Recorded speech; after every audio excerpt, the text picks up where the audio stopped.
নমস্কার, নিউজ 18 বাংলায় আমার বাংলায় আমি অয়ন আপনাদের জানাই স্বাগত। নিউজ 18 বাংলার খবরের রান্নাঘর থেকে এই মুহূর্তে ব্রেকলেস আধ ঘন্টা একেবারে আপনার জেলার বিভিন্ন সমস্যা এবং তার সঙ্গে সঙ্গে কিছু রাজনীতির খবর নিয়ে আসছি। প্রথমেই নাগরিকত্ব ইস্যুতে নয়া মোড়।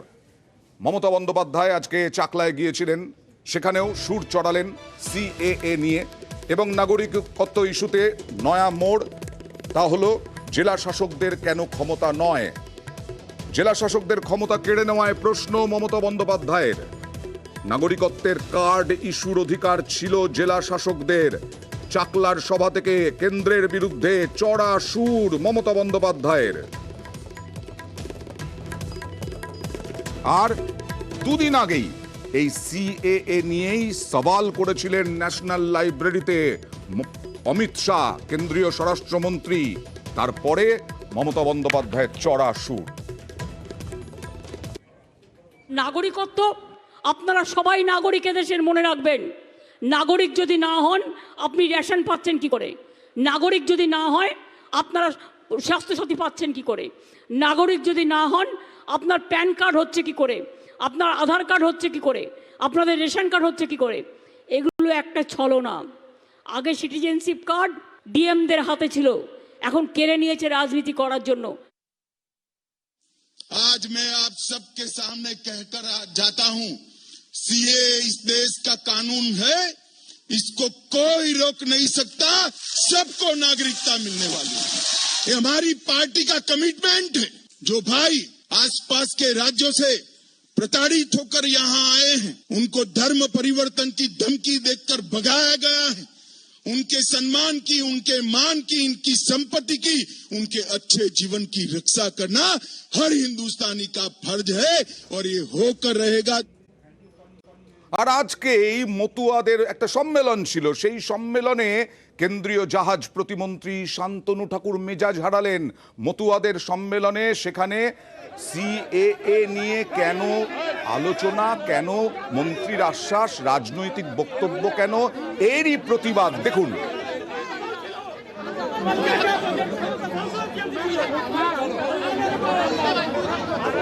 একেবারে আঙুল উঁচিয়ে শান্তনু ঠাকুরের হুঁশিয়ারি। বিস্তারিত জানবো প্রতিনিধি অনিরুদ্ধর কাছ থেকে। অনিরুদ্ধ, কিসে কি সম্মেলন ছিল? এটা কি কোনো রাজনৈতিক বিষয়ে ছিল? কেন শান্তনু ঠাকুর হঠাৎ করে সিএএ প্রসঙ্গ আনলেন এবং তারপরে শান্তনু ঠাকুর কেন অগ্নিশর্মা হলেন? দেখো অন্ত, তোমাকে জানিয়ে রাখি, আজ ঠিক বনগাঁর ট্যাংরা কলোনিতে একটি মতুয়াদের ধর্ম সম্মেলন ছিল। সেই সম্মেলনে উপস্থিত ছিলেন শান্তনু ঠাকুর এবং সেই সম্মেলনে তিনি বক্তব্য রাখতে গিয়ে তিনি বলেন মতুয়াদের সিএ আন্দোলন, মতুয়াদের আন্দোলন, সেই কারণেই তিনি সিএ প্রসঙ্গ টেনে আনেন এবং তিনি মতুয়াদের উদ্দেশ্যে বলেন আগামী 2024 সালের লোকসভা নির্বাচনের আগে সিএ হবেই, তেমনই গ্যারান্টি দেন তিনি। এই বক্তব্যের পরে তিনি যখন ওই এলাকায় ছিলেন তখনই ওই মন্দির কমিটির যিনি সম্পাদক তিনি শান্তনু ঠাকুরের উদ্দেশ্যে বলতে থাকেন কেন তিনি রাজনৈতিক বক্তব্য দিলেন বা সিএ নিয়ে বক্তব্য দিলেন। যেহেতু ধর্মীয় অনুষ্ঠান, সেই ধর্মীয় অনুষ্ঠানে কেন রাজনৈতিক বক্তব্য দিলেন জানিয়ে শুরু হয় বাকবিতণ্ডা এবং পরবর্তীতে এই বিষয়েই অগ্নিশর্মা হয়ে ওঠেন বনগাঁর সাংসদ তথা কেন্দ্রীয় জাহাজ প্রতিমন্ত্রী শান্তনু ঠাকুর। পরবর্তীতে শান্তনু ঠাকুর অভিযোগ করেন যে তাকে উদ্দেশ্য করে, তার বাবা এবং ঠাকুরদাকে উদ্দেশ্য করে গালাগালি করা হয়েছে, আক্রমণ করা হয়েছে। তৃণমূলের লোকজনই এরকম আক্রমণ করেছে বলেন তিনি অভিযোগ করেন। যদিও এই অভিযোগ অস্বীকার করেছে ট্যাংরা গ্রাম পঞ্চায়েতের প্রধান। তিনি জানিয়েছেন ধর্মীয় অনুষ্ঠানে কোনো রকম রাজনৈতিক বিষয় থাকে না, এখানে সবাই একত্রিত হয়েছিল যেহেতু শান্তনু ঠাকুরের সঙ্গে উত্তেজনার সৃষ্টি হয় এবং তারপরেই তিনি আসলে মতুয়াদের যে সিএএ দাবি সেই নিয়ে 2019 থেকে তো প্রতিশ্রুতি দিয়ে আসছেন, কিছুই তো করতে পারেননি। সেই কারণেই কি আরো অগ্নিশর্মা হয়ে উঠলেন ভেতর থেকে একটা ক্ষোভে? মতুয়া ভক্ত কি বলছেন দেখুন। ঠাকুর মশাই এখানে মন্দিরে অনুষ্ঠানে আমাদের মন্দির কমিটি থেকে নিমন্ত্রণ করা হয়েছে। উনি এসে ঠাকুরের এইখানে বক্তব্য রেখে দিয়ে বাইরে গিয়ে লোকজনের সামনে রাজনৈতিক বক্তব্য শুরু করেছে এবং তাই নিয়ে এখানে কিছু লোক বলেছে যে আপনি ঠাকুর বাড়ি থেকে আসছেন, অন্তত রাজনৈতিক বক্তব্যটা রাখবেন না, এরকম নোংরা ভাষায় দিয়েছে বলে এখানকার মা বোন থেকে শুরু করে সমস্ত মতুয়ারা উত্তপ্ত হয়ে গেছে যে ঠাকুর বাড়ির হয়ে, ঠাকুর বাড়ির একজন সদস্য হয়ে, ঠাকুরের বংশধর হয়ে এরকম নোংরা ভাষায় কী করে বলল, এইটুকুই মানুষের ক্ষোভ ছিল। শান্তনু ঠাকুরকে একটা লোকও কোনো রকম নোংরা ভাষা, আমাদের ট্যাংরা কলোনির এক ব্যক্তিও কোনো নোংরা ভাষায় কিছু বলেনি। আর শান্তনু ঠাকুরের দাবি অবশ্য নোংরা ভাষা বলা হয়েছে, তৃণমূলের দিকেই অভিযোগের তীর, যদিও পঞ্চায়েত প্রধান তৃণমূলের, তিনি অস্বীকার করলেন। দেখুন,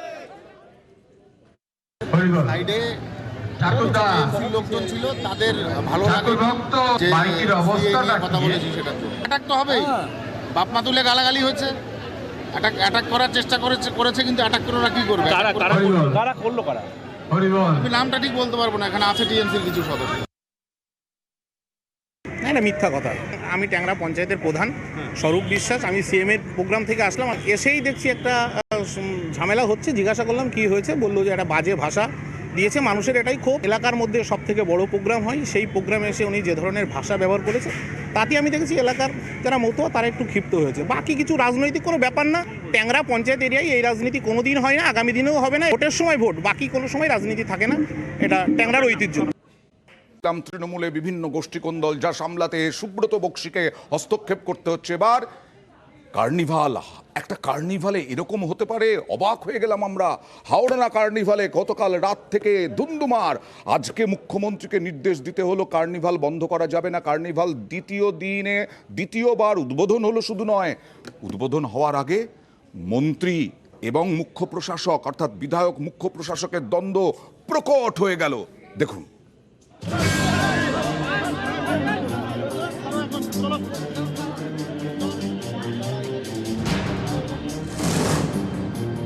আমাদের বোর্ডের পক্ষ থেকে আপনাদের কাছে ক্ষমা প্রার্থী যে আজকের এই কার্নিভাল আপাতত আপনাদের কাছে আমি বন্ধ করতে বাধ্য হচ্ছি। আজকের জন্য আমি কার্নিভাল বন্ধ রাখতে বাধ্য হলাম। পুরো প্রশাসককে আমি বলবো যে নিজের মতো কাজ করতে এবং আইনত কাজ করতে কোনো অসুবিধা নেই। কেউ কোনো বাধা সৃষ্টি করলে আইনের পথে। ওখানে দলবল নিয়ে কালকে না, এটা ঠিক নয়। কার্নিভাল কমিটিকে আমি বলবো যে আজকে থেকে কার্নিভাল এক্ষুনি থেকে চালু করুন। চেয়ারম্যানকে হাত দিয়ে মেরে সরিয়ে দেওয়া হচ্ছে। ফলে এই যে অরূপ বিশ্বাসের সামনে চেয়ারম্যানকে মন্ত্রী অরূপ বিশ্বাস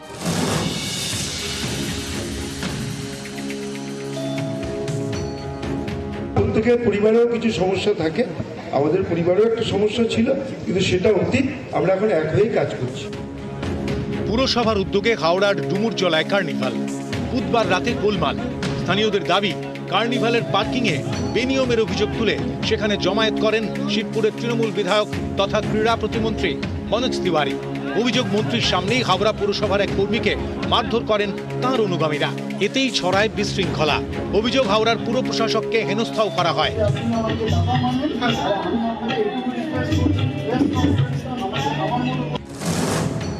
এরপরেই কার্নিভাল বন্ধ রাখার কথা ঘোষণা করেন হাওড়ার পুর প্রশাসক সুজয় চক্রবর্তী। বৃহস্পতিবার যা চালু করার নির্দেশ দেন মুখ্যমন্ত্রী, দায়িত্ব দেন অরূপ বিশ্বাসকে। কিন্তু ক্রীড়ামন্ত্রীর সামনেই এদিন ফের গোলমাল। প্রশাসক তারা যখন এখানে আসে সেখানে কিন্তু ফের বিক্ষোভ শুরু হয় এবং ইতিমধ্যেই মনোজ তিওয়ারি সেখানে রয়েছেন, অরূপ বিশ্বাস রয়েছেন। চেয়ারম্যানকে পর্যন্ত ধাক্কা দিয়ে সরিয়ে দেওয়া হচ্ছে, চেয়ারম্যানকে হাত দিয়ে মেরে সরিয়ে দেওয়া হচ্ছে। ফলে এই ছবি শেষমেশ মঞ্চে ভাব। ক্রীড়ামন্ত্রীর সামনে ক্রীড়া প্রতিমন্ত্রীর হাতে ফুল তুলে দেন পুর প্রশাসক। এরপরেই মনোজ তিওয়ারির গান, যাতে অনেকেই অন্য গন্ধ পেয়েছেন। আমাকে আমার মতো থাকতে দাও, আমি নিজেকে নিজের মতো গুছিয়ে নিয়েছি, যেটা ছিল না সেটা না পাওয়ায় সব ফেলে মঞ্চ থেকে নেমে মনোজ দাবি করেন ভুল বোঝাবুঝি মিটে গিয়েছে। ছোট জায়গার মধ্যে এত লোকের এন্ট্রি করতে গিয়ে পায়ে পায়ে লাগার কারণে একটু ভুল বোঝাবুঝি হয়েছিল, সেটা মিটে গেছে। দেবাশিস চক্রবর্তী, নিউজ 18 বাংলা। দ্বন্দ্ব উত্তর 24 পরগনাতেও। আর উত্তর 24 পরগনায় আজকে কর্মী সভায় গিয়ে মমতা বন্দ্যোপাধ্যায় কমিটি গড়ে দিলেন, কোথাকার কার দায়িত্ব সব ঠিক করে দিলেন এবং দলের কর্মীদের উদ্দেশ্যেও কড়া বার্তা। সিনিয়র লিডারদের যোগ্য মর্যাদা দিতে হবে, এটা আমি বারবার বলছি। পুরনো চাল কিন্তু ভাতে বাড়ে আর নতুন চাল আগে বাড়ে। যদি কেউ এখনো দুঃখ করে ঘরে বসে থাকেন লোকাল ঝগড়ার জন্য, তাকে ডেকে নিয়ে আসুন। আমি কোনো ঝগড়া অ্যালাউ করব না। আমাকে 365 দিন কাজ করে যেতে হয় মানুষের জন্য। আর কেউ যদি লোকাল ভাবেন আমি বড় নেতা হয়ে গেছি, পার্টিটাকে না ভালোবেসে নিজেকে ভালোবাসবো, সেটা হবে না। সারা ভারতের জননেত্রী মমতা ব্যানার্জি জিন্দাবাদ। উত্তর 24 পরগনার চাকলায় বৃহস্পতিবার তৃণমূলের কর্মী সভা।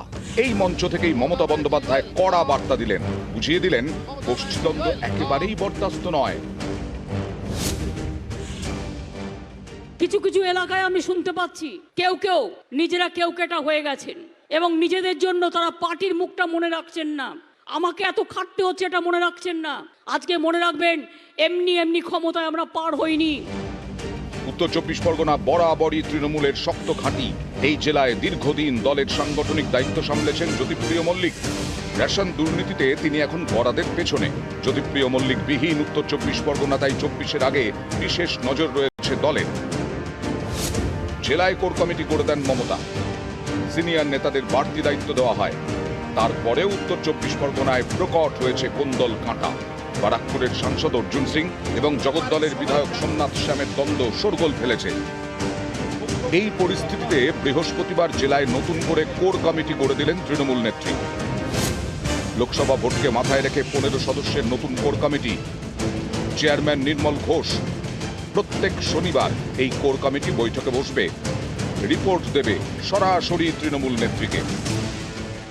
নির্মল ঘোষকে চেয়ারম্যান করে আমি কোর কমিটি তৈরি করব এবং অন্যান্য সাংসদরা এবং বিধায়করা তারা এই কমিটিতে তাদেরও আমন্ত্রণ জানানো হবে। প্রতি 10 দিন অন্তর এই কমিটিতে তাদের রিপোর্ট পেশ করতে হবে। উত্তর 24 পরগনা জেলায় 5টি লোকসভা আসন। 19-এর লোকসভা ভোটে তৃণমূল জেতে 3টি, বিজেপি 2টি। 24-এ 5-এ 5 করতে তৃণমূল মরিয়া। 5 লোকসভা আসন দেখভাল করতে দায়িত্ব দেওয়া হলো 3 নেতাকে। সুজিত বসু দেখবেন দমদম, বসিরহাট। নারায়ণ গোস্বামী বারাসাত, বনগাঁ। বারাকপুরের দায়িত্বে পার্থ ভৌমিক। 24-এ বিজেপিকে টেক্কা দিতে নতুনদের সঙ্গে পুরনো নেতাকর্মীদেরও যে দরকার তা পরিষ্কার মমতার কথায়। নবীন প্রবীণ দ্বন্দ্ব মেটাতে দিলেন বার্তা। সিনিয়র লিডারদের যোগ্য মর্যাদা দিতে হবে, এটা আমি বারবার বলছি। পুরনো চাল কিন্তু ভাতে বাড়ে আর নতুন চাল আগে বাড়ে। নিউজ 18 বাংলা। বন্দ্যোপাধ্যায় বার্তা দিয়েছেন, দলকে যারা ভালোবাসেন না, শুধু নিজেদেরকে ভালোবাসেন, তা চলবে না। আর ভাঙড়ে কুচো তৃণমূল নেতা, তারা তো নিজেদেরকেই ভালোবাসেন। দেখুন, অন্যের জমি দখল করে তৈরি হচ্ছে বহুতল। এত বড় স্পর্ধা দেখুন।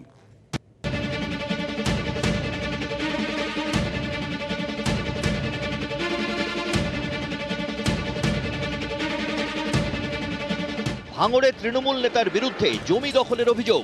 কাঠগোড়ায় ভাঙড় 2 পঞ্চায়েত সমিতির কর্মাধ্যক্ষ তুহিনা বিবির স্বামী রশিদ মোল্লা। অভিযোগ, ভাঙড়ের হাতিশালার দাসপাড়ায় জমি দখল করে বহুতল তৈরি করেছেন তৃণমূল নেতা রশিদ মোল্লা এবং তার দলবল। এ নিয়ে কলকাতার লেদার কমপ্লেক্স থানায় অভিযোগ দায়ের হয়েছে। অভিযোগকারীদের বক্তব্য, 1954 সালে রশিদ মোল্লার ঠাকুরদা জাবেদ আলী মোল্লা 20 শতক জমি বিক্রি করেন কমল ঘোষকে। 70 বছর ধরে সেই জমিতেই বসবাস করছে ঘোষ পরিবার। আচমকা জমিটি নিজেদের বলে দাবি করেন রশিদ মোল্লা। 1954 সালে আমাদের জমি কেনা এবং তাতে আমাদের আরএস পর্চা আছে, আমাদের এলাকার পর্চাও আছে। যে মূল মালিকই ছিল আগে, মানে 54 সালের আগে, সেই মালিকের বংশধরেরা এখন জোর করি এখন সেখানে ফের আবার নতুন করে দখল নেওয়ার জন্য চেষ্টা করছে। আমরা চাচ্ছি আমাদের জমিটা পুনরায় উদ্ধার করে। অভিযোগ, বুধবার ঘোষ পরিবারের জমি দখল করে নির্মাণ কাজ শুরু করে দেন তৃণমূল নেতা রশিদ। এলাকার প্রভাবশালী তৃণমূল কংগ্রেসের যে সমস্ত নেতারা আছে, তারা এভাবে এলাকার অসহায় ব্যক্তিদের জমি জায়গা বেদখল এবং তাদের উচ্ছেদ করার বিভিন্ন মোটা টাকার অঙ্কের বিনিময়ে তাদেরকে চাপ সৃষ্টি করায়। এটাই হলো ভাঙড়ের তৃণমূল কংগ্রেসের নেতাদের কালচার। ভাঙড়ে যে ঘটনাটা ঘটেছে পশ্চিমবঙ্গের সর্বত্র ঘটেই চলেছে। 1954 সালে জমিটি কেনেন, বর্তমান প্রায় 70 বছর ধরে বসবাস করছেন। রশিদ মোল্লা সহ তার যে দলবল রয়েছে সেই জমিতে কংক্রিটের বিল্ডিং নির্মাণ করছে। প্রশাসন এখানে নির্বিকার। যারাই শাসক দলের ছত্রছায়ায় রয়েছে, সাধারণ মানুষের উপর জবরদখল, জোর জুলুম, মারধর, আজকের গণতান্ত্রিক মৌলিক যে অধিকার, সেই অধিকারটা হরণ করেই চলেছে। না, এই বিষয়টা তো আমি জানি না কি বিষয় আছে, যদি ঘটনাটা সত্যি হয়, সত্যতা থাকে, দল নিশ্চয়ই এর বিরুদ্ধে ব্যবস্থা নেবে। আমি দলের সঙ্গে কথা বলে আমি পরবর্তী পদক্ষেপ জানাবো। সম্প্রতি ভাঙড়ের এই হাতিশালাতেই তোলা না পেয়ে ভাঙচুরের অভিযোগ ওঠে তৃণমূল নেতাদের বিরুদ্ধে। অভিযোগ, নতুন বাড়ি তৈরির জন্য তোলা চান তৃণমূল নেতারা, না দেওয়ায় বাড়ির পাঁচিল ভেঙে দেওয়া হয়। এবার ভাঙড়ে জমি দখলে অভিযুক্ত তৃণমূলের পঞ্চায়েত সদস্যের স্বামী, এ নিয়ে তাঁর মুখে কুলুপ। নিউজ 18 বাংলা। করা যাবে না, তা সত্ত্বেও বালি মাফিয়াদের দৌরাত্ম্য কিরকম দেখুন। ডেবরায় একটা নদীতে বাঁধ তৈরি করে ফেলে বালি চুরি করছে এই বালি চোরের দল। নিশ্চয়ই কোনো শাসক দলের নেতার হাত আছে মাথার ওপরে। আর কৃষকরা তারা জল পাচ্ছেন না চাষের, দেখুন। পশ্চিম মেদিনীপুরের ডেবরা, এখানেই বালি মাফিয়ার দৌরাত্ম্য। কংসাবতী থেকে দেদারে চলছে বালি চুরি। নদীর ওপর বাঁধ দিয়ে বদলে দেওয়া হয়েছে গতিপথ। এর জেরেই বিপাকে কৃষকরা, কারণ চাষের জন্য নদীর জল পাওয়া যাচ্ছে না। নদীর জল হলে 12 মাস আমরা এই পাঁচটা যাতে চাষের যোগাযোগটা, জল পেলে আমরা চাষ করতে পারবো। জল না পাওয়ার জন্য আমরা কিছু চাষ করতে পারছি না। কৃষকদের অভিযোগ, গত কয়েকদিন ধরে ডেবরায় কংসাবতী থেকে বালি তোলা হচ্ছে। গতিপথ বদলে দেওয়ায় নদীর জল জমছে শালডহরি এলাকায়। ডেবরার রায়পুর, কনকপুর, ভাইনগর, ষাঁড়পুর, লোয়াদা এবং মামুদাবাদের মতো বিস্তীর্ণ এলাকায় কংসাবতীর জল যাচ্ছে না। এর জেরেই সমস্যায় পড়েছেন কৃষকরা।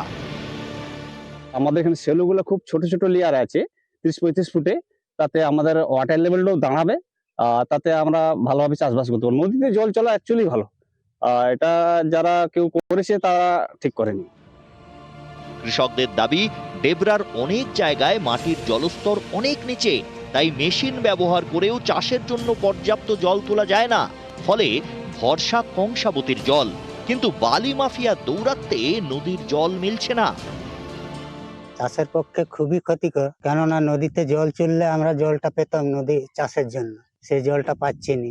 এই নদীর পরে সব রকমের আলু থেকে বিভিন্ন রকম শাক সবজি, শীতের মৌসুম চাষগুলো যে।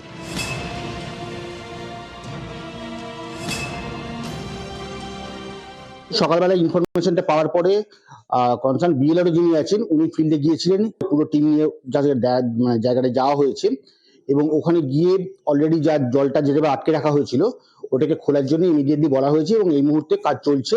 এবং 2 নম্বর যে ইস্যুটা ছিল বালি চুরি নিয়ে, ওখানে আমরা রেগুলার সারপ্রাইজ ভিজিট করছি এবং রেগুলার টিম বসানো আছে যাতে ওখানে কোনোভাবেই এই ধরনের ঘটনা সেকেন্ড টাইম না ঘটে। এখন সকলের থেকে চিন্তার বিষয় হচ্ছে শীতকালীন সবজি উঠছে, চাষ উঠছে, এই সময় যদি কাঁসাই নদীর জল এইভাবে আটকে দেওয়া হয় তাহলে কিন্তু বিপাকে পড়বে চাষিরা।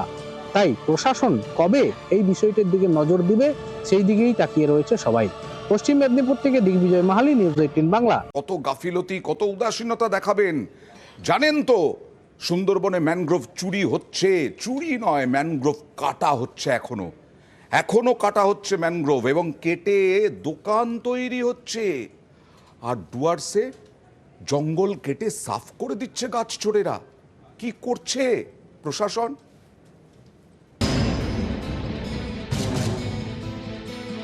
দিনে দুপুরে জঙ্গল চুরি, উত্তরবঙ্গের ডুয়ার্স থেকে দক্ষিণবঙ্গের সুন্দরবন। দেদারে চলছে জঙ্গল সাফ।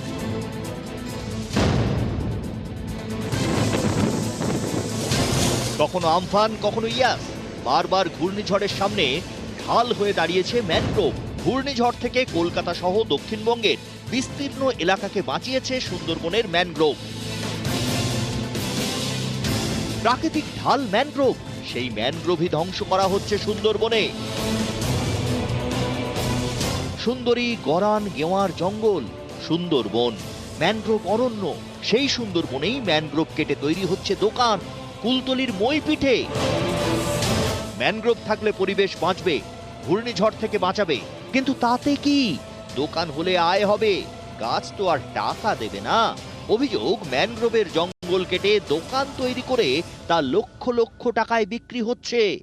ম্যানগ্রোভ ধ্বংস করে সেই নদীর যে পাড় আছে সেগুলোকে ছোট ছোট গুমটি আকারে ভাগ করে দিয়ে সেখানে কনস্ট্রাকশন তোলা হচ্ছে এবং এলাকায় কান পাতলে শোনা যায় যে সেখানে এই যে গুমটিগুলো প্রায় 2 থেকে 10 লক্ষ টাকা পর্যন্ত এইরকম ভাবে বিক্রি করা হয়েছে শাসক দলের মদতে। জঙ্গল কেটে সেখানেও ভেড়ি বানানো হচ্ছে, নদী পর্যন্ত চুরি হয়ে যাচ্ছে।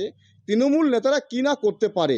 এসডিও ডিএম এর কাছে আমরা যাব, যারা এই ঘর বাঁধছে এবং যারা বিক্রি করেছে তাদের অবিলম্বে দৃষ্টান্তমূলক শাস্তি হোক। ওরা দীর্ঘদিন ধরে এই বাজারে তারা দোকানদারি করে এসছে, কিন্তু ঝড়ে তাদের ঘরটা ভেঙে যাওয়ার ফলে তারা অ্যালবেস্টার দিয়ে একটা ছাউনি দোকানদারি করার মতো করে একটি ঘর তৈরি করছে। সারা পশ্চিমবঙ্গে যেভাবে বাজারগুলো হচ্ছে, বাজারগুলো তো সরকারি জমির উপরেই হচ্ছে, কোনো টাকার বিনিময়ে কোথাও কোনো বিক্রি হয়নি। এটা মিথ্যে এবং অপপ্রচার।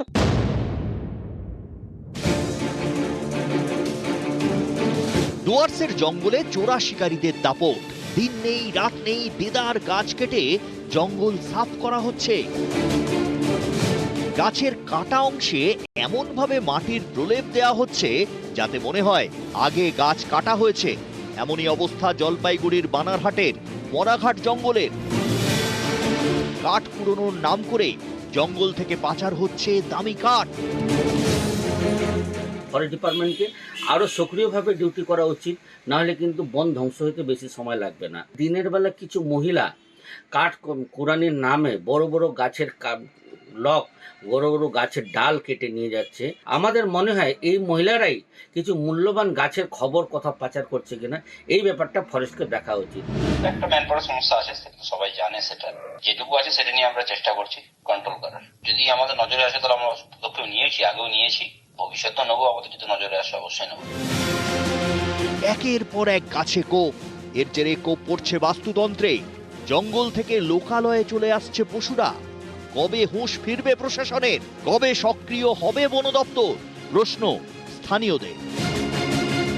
অর্পণ মণ্ডল এবং রকি চৌধুরী, নিউজ 18 বাংলা। মানুষের গঠনমূলক সমস্যার কথা তুলে ধরি, প্রশ্ন তুলি। এবার দেখাবো দুটো মুখ, দুজনের মুখ। আয়েশা বিবি, ইনি দীর্ঘদিন ধরে লক্ষ্মীর ভাণ্ডারের টাকা পাচ্ছিলেন না, কারণ ইনি মরে গেছিলেন।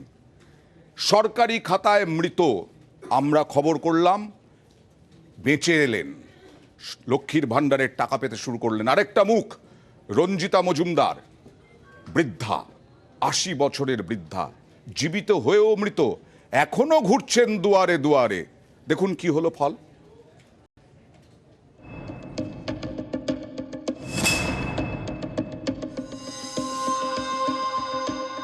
পূর্ব মেদিনীপুরের দাসপুরের আয়েশা বিবি, সরকারি খাতায় তিনি ছিলেন মৃত, তাই বন্ধ হয়ে যায় লক্ষ্মীর ভাণ্ডারের টাকা। গত 21শে ডিসেম্বর এই খবর দেখাই আমরা। তারপরেই নড়ে চড়ে বসে প্রশাসন।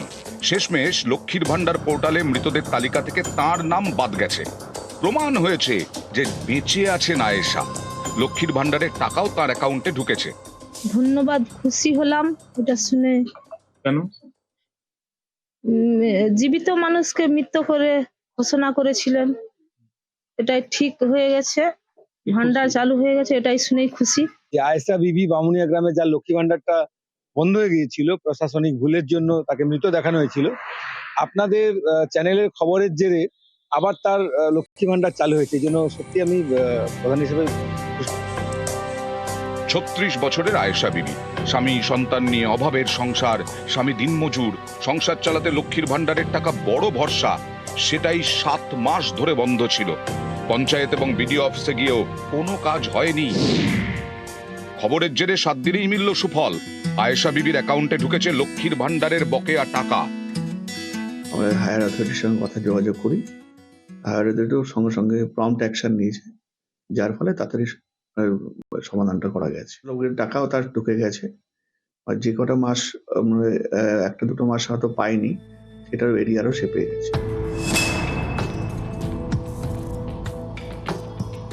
জলপাইগুড়ির বানারহাটের বাসিন্দা রঞ্জিতা মজুমদার, বয়স 80। বার্ধক্যের জেরে শরীর ভেঙেছে, কিন্তু সরকারি খাতায় এই মানুষটি মৃত। 4 বছর ধরে বন্ধ বার্ধক্য ভাতা। বৃদ্ধার দাবি, দুয়ারে সরকার থেকে পঞ্চায়েতের দুয়ার, বিভিন্ন জায়গায় ঘুরেছেন, কোনো সুরাহা হয়নি। 21শে ডিসেম্বর এ খবরও দেখাই আমরা, তারপরেও সমস্যা মেটেনি। বৃহস্পতিবার ফের পঞ্চায়েত অফিসে যান রঞ্জিতা মজুমদার, তারপর দুয়ারে সরকার ক্যাম্পে। আপনি মরে গেছেন, কে কইছিল? কাগজপত্র নিয়ে গেছে আর আপনি তো মারা গেছেন, সের জন্য পাচ্ছিলেন না। তো আজকে আবার আসছেন? হ্যাঁ, আপনাদের সংবাদ মাধ্যমের খবরের আমি জানতে পারার পরে ওনার বাড়ি গেলাম, ওনার কাগজপত্র আনলাম, দুয়ারে সরকারের ক্যাম্পে আসলো, ওনাকে আমি নিয়ে আসলাম, এনে আমি দেখালাম যে ওনার সবকিছু অ্যাপ্রুভাল হয়ে গেছে, বিডিও অফিস থেকে টাকা ছাড়লেই উনি সেটা পাবেন। খবরের জেরে আয়েশা লক্ষ্মীর ভান্ডারের টাকা পেয়েছেন, কিন্তু রঞ্জিতা মজুমদারের অ্যাকাউন্টে কবে ঢুকবে বার্ধক্য ভাতা? সুজিত ভৌমিক এবং রকি চৌধুরী, নিউজ 18 বাংলা। কিভাবে, কি উদাসীনতা! পানিহাটি স্টেট জেনারেল হাসপাতালে জল নেই, বাথরুম নেই, দুটো বাথরুম 2 বছর ধরে বন্ধ। এ যেন চিচিং ফাঁকের গল্প। গতকাল দেখালাম, আজকেই খুলে গেল খবরের জেরে সেই 2 বছর ধরে বন্ধ হয়ে থাকা বাথরুম। দেখুন, উত্তর 24 পরগনার পানিহাটি স্টেট জেনারেল হাসপাতাল। রোগীর পরিজনদের জন্য এই হাসপাতালে টয়লেট তৈরি হয় 2010 সালে। গত 2 বছর ধরে সেটাই বন্ধ। ফলে হাসপাতালে এসে চরম দুর্ভোগে পড়তে হচ্ছিল রোগীর পরিজনদের। আউটডোরে আসা রোগীদেরও সমস্যা হচ্ছিল। বুধবার সেই খবর দেখানো হয় নিউজ 18 বাংলায়। খবরের জেরে তৎপর হাসপাতাল কর্তৃপক্ষ। বৃহস্পতিবার খুলে দেওয়া হয় টয়লেটের তালা। 1 বছর পাবলিক টয়লেটটা বন্ধ ছিল, কঠিন সমস্যা ছিল, যে নিউজ 18 বাংলা সমাধান করলো। এই খবরের জেরে আজকে হাসপাতাল কর্তৃপক্ষ এই টয়লেটটাকে খুলে দিতে বাধ্য হয়েছে। প্রসূতি মায়েরা বা রোগীরা ভর্তি, তাদের আত্মীয় পরিজনরা খুব বিপদে পড়ে যাচ্ছিল। আমরা এই নিউজ 18 বাংলাকে অসংখ্য ধন্যবাদ জানাচ্ছি এবং ধন্যবাদ জানাচ্ছি হাসপাতাল কর্তৃপক্ষকে। খবরের জেরে জলপাইগুড়ি মেডিকেলে ওয়েটিং রুম তৈরির উদ্যোগ। প্রসূতি বিভাগের সামনে ওয়েটিং রুম তৈরির উদ্যোগ নিলেন স্থানীয় বিধায়ক।